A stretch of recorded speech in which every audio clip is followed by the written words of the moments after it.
Papa Francisco celebrou a missa da manhã na Casa Santa Marta nesta segunda-feira, dia 15, e dedicou sua homilia ao Evangelho do dia, no qual o chefe dos sacerdotes pergunta a Jesus sobre a autoridade com a qual realiza suas obras.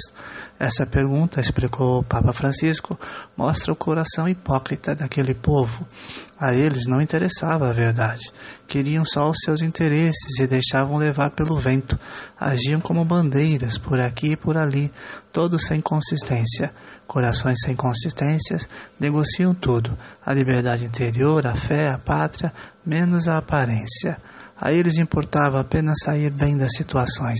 Eram oportunistas, tiravam proveito das situações.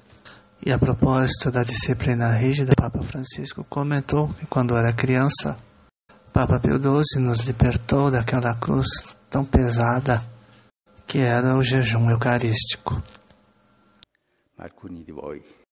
Alguém de vocês podiam recordar, não se podia beber nem mesmo uma gota de água, nem isso.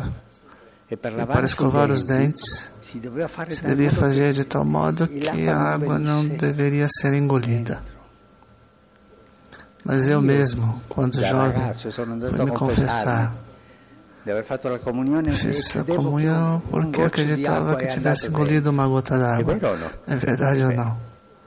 Quando Pio XII mudou a disciplina, a heresia não tocou a disciplina da igreja, muitos fariseus se escandalizaram. Muitos. Porque Pio XII fez assim como Jesus. Viu a necessidade das pessoas, mas coitados, com tanto calor.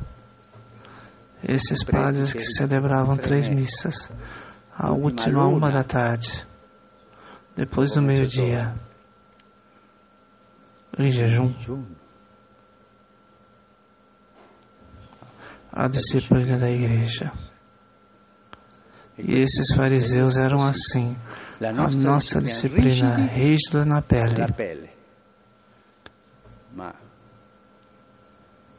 Mas como Jesus lhes disse, podres no coração, fracos até a podridão, tenebrosos no coração.